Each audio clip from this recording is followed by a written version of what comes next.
నమస్తే, welcome to our channel. నేను సిరి. BJP రెండుగా చీలిపోయిందా? అమిత్ షాకి ఇంకా మోదీకి యోగి గారు కొరకరాని కొయ్యరా అయిపోయారా? సో ఈ అంశాన్ని మనకి వివరించడానికి మనతో పాటు ఉన్నారు ప్రముఖ సీనియర్ జర్నలిస్ట్ డివిఎస్ గారు. నమస్కారం సార్. నమస్తే సార్, ఇప్పుడు చూస్తున్నట్టయితే మోదీ గారికి అమిత్ షా గారికి కొరకరాని కొయ్యలాగా యోగి మారిపోయారు అని చెప్పేసి మరి వార్తలు వస్తున్నాయి. అలాగే బీజేపీ రెండుగా చీలిపోయింది అన్నట్టు కూడా మరి వార్తలు వస్తున్నాయి. మరి ఇందులో ఎంతవరకు వాస్తవం ఉందంటారు? దేశ రాజకీయాల్లో ఇవాళ బలమైన శక్తిగా మారిన బీజేపీ ఈ ఎన్నికల్లో ఊహించని రీతిలో దాని ఆధిక్యత కోల్పోయింది. ఎందుకంటే గత ఎన్నికల్లో 303 సీట్లతో ఉన్నది. 400 పార్ అన్నారు ఈసారి. ఏది అప్పుడెప్పుడో రాజీవ్ గాంధీకి ఒకసారి ఎప్పుడో 404 సీట్లు వచ్చాయి. దాన్ని దాటాలన్న లక్ష్యం పెట్టుకుని 404 దాటం దేవుడెరుగు. అసలు 303 పోయిన పరిస్థితుల్లో 240కి పడిపోయారు. అంటే గతంలో 2014లో కన్నా కూడా ఇంకా 40 సీట్లు కోల్పోయిన పరిస్థితుల్లో బీజేపీ భవిష్యత్ ఏంటి అని ఒకవైపు చర్చ జరుగుతూ ఉంటే, రేపు మళ్ళా రాబోయే ఎన్నికల్లో మళ్ళీ బీజేపీ రాగలదా అనే సందేహాలు ప్రజల్లోకి వచ్చేసిన నేపథ్యంలో ఇప్పుడు బీజేపీ అంతర్గతంగా కోల్డ్ వార్. ఏది అటు యోగి ఆదిత్యనాథ్ని తొక్కేయడానికి మోడీ షా ప్రయత్నిస్తున్నారనే వార్తలు, రేపు ప్రధాని మోడీకి యోగి ఆదిత్యనాథ్ నుంచే థ్రెట్ ఉందని, యోగి ఆదిత్యనాథ్ కాబోయే ప్రధాని అనే ప్రచారం కూడా గతంలో మనం చూసాం. ఏది అతని హవా అక్కడ నడిచినప్పుడు, ఎక్కడ ఉత్తరప్రదేశ్లో. అంటే ఒక పద్ధతి ప్రకారం, ఒక స్కెచ్ ప్రకారం యోగి ఆదిత్యనాథ్ని మోడీ షాలే బలహీనపరుస్తున్నారా? అంటే ఇప్పుడు ఏదైతే ఓడిపోయారో, ఏవైతే తక్కువ సీట్లు వచ్చాయి, ఇదంతా కూడా యోగి వల్లనే ఈ పరిణామాలన్నీ చోటు చేసుకున్నాయని చెప్పేసి మోదీ షా అంటే వీళ్ళిద్దరు అంటున్న పరిస్థితి.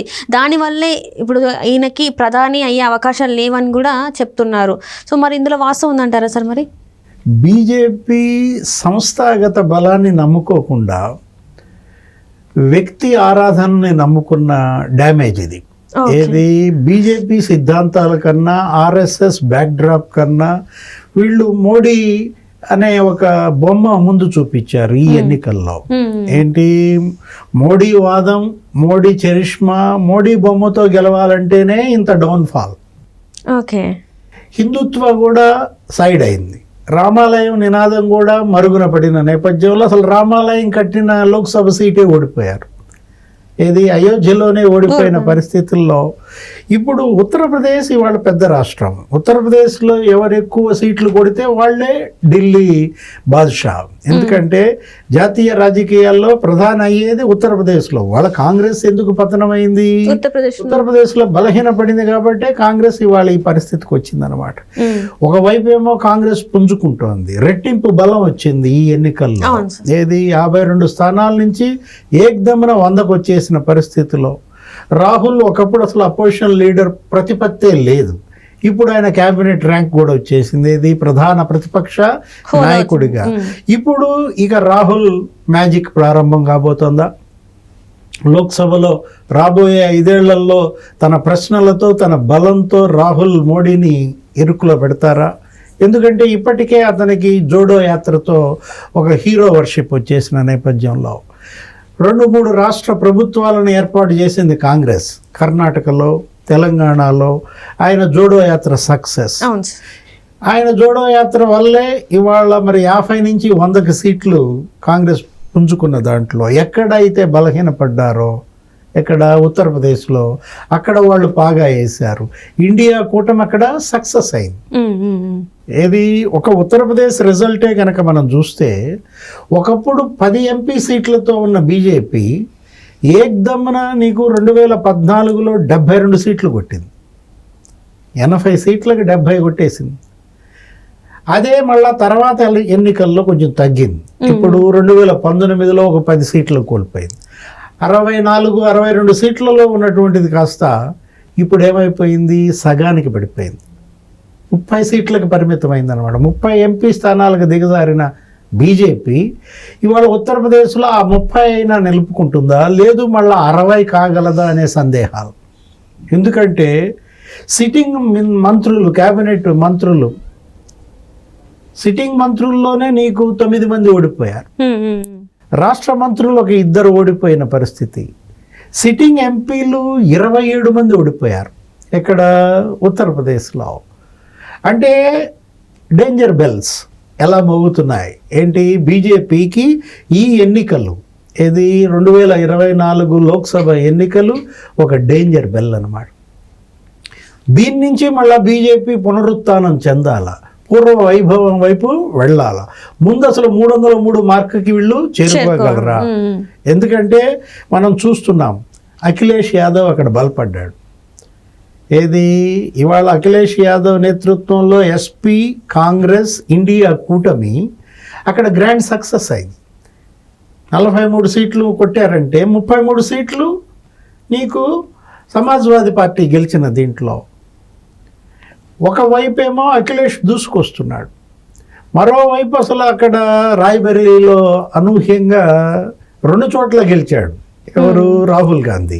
ఇక్కడ వయనాడులో గెలిచాడు కేరళలో, అక్కడ రాయ్బరేలీలో గెలిచాడు. ఇప్పుడు రాయ్బరేలీ సీటు ఖాళీ చేస్తున్నాడు. ప్రియాంకని అక్కడ కంటెస్ట్ చేస్తోందంట. అసలు ప్రియాంకకి రాయ్బరేలీలో 7 లక్షల మెజార్టీ సాధించాలని వాళ్ళు ఇప్పుడు టార్గెట్ పెట్టుకున్నట్టుగా చెప్తున్నారు. మరోవైపు వారణాసిలో కంటెస్ట్ చేసిన మోడీ మొన్న ఎన్నికల్లో 3 రౌండ్లలో ట్రైలింగ్, 3 రౌండ్లలో ఆయన వెనకబడ్డాడు ప్రత్యర్థి కన్నా. ఏది ప్రధాని, అసలు కొన్ని ఛానల్స్ అయితే ఆయన ఓడిపోతున్నాడు. ఆయన మెజారిటీ మరి 5 లక్షల నుంచి నీకు 1.5 2 లక్షలకు పడిపోయిన పరిస్థితి. వారణాసిలో డేంజర్ బెల్స్ ఎలా మోగుతున్నాయి అనే దీంట్లో. ఇప్పుడు స్మృతి ఇరానీ ఓడిపోయింది ఎక్కడ? అమేథీలో. అమేథీ కూడా వీళ్ళ సీటే. ఏది సోనియా రాహుల్ వేసేవాళ్ళు.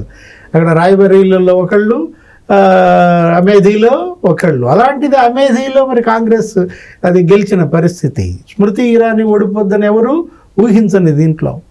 అంటే ఉత్తరప్రదేశ్లోనే బీజేపీ చావు దెబ్బతింటోందా? అక్కడ సీఎం యోగి ఆదిత్యనాథ్, అతని పరిపాలన, ఆ బుల్డోజర్ ప్రభుత్వాలు, ఎక్కడ చూసినా బుల్డోజ్ ఇళ్ళు కూలగొట్టడం, ఆస్తులు కబ్జా చేసేసుకోవటం, రౌడీలను అణిచేస్తున్నాను అని ఆయన చెప్పినా కానీ అక్కడ కాస్త సంకేతాలు వెళ్ళిన నేపథ్యం. రైతులు తీవ్రంగా బీజేపీపై వ్యతిరేకత, ఆ 3 వ్యవసాయ చట్టాలు తెచ్చినటువంటి చెడు, రైతు ఓటింగ్ పోయింది, నిరుద్యోగం పెరిగింది, యువత ఓటింగ్ కోల్పోయారు. అట్లాగే కాంగ్రెస్ పెట్టిన సంక్షేమ పథకాలు, ఆ గ్యారంటీలు, ఆ మేనిఫెస్టో బాగా ఆకర్షించిన నేపథ్యంలో జరిగిన ఇది లుకలుకలు. ఏది బీజేపీలో అంతర్గతంగా కోల్డ్ వార్, యోగి వర్సెస్ మోడీ షా కాదు, యోగి వర్సెస్ డిప్యూటీ సీఎం. రైట్. అక్కడ సీఎంకి డిప్యూటీ సీఎంకి పడతలు లేదంటున్నారు. మౌర్య ఇప్పుడు మౌర్యాని ఏం చేయబోతున్నారు? అసలు బీజేపీ అధ్యక్షుడు చేయబోతున్నారు, జాతీయ అధ్యక్షుడు అనే వార్తలు వస్తున్నాయి. మోడీని ఒకవేళ మౌర్యాన్ని గనక బీజేపీ జాతీయ అధ్యక్షుడు చేస్తే యోగి ఆదిత్యనాథ్ గది ఒక వార్నింగ్ కింద చూడాలా. వాళ్ళిద్దరికీ పడని నేపథ్యంలో యోగి ఆదిత్యనాథ్ భవిష్యత్ ఏంటి? మోడీ షా అతనిని ఎదగనిస్తారా, ఇంకా అతన్ని తొక్కేస్తారా? అసలు ఆర్ఎస్ఎస్ ఏ స్టాండ్ తీసుకోబోతోంది? ఆర్ఎస్ఎస్ ఇవాళ బ్యాక్ బోన్ బీజేపీకి.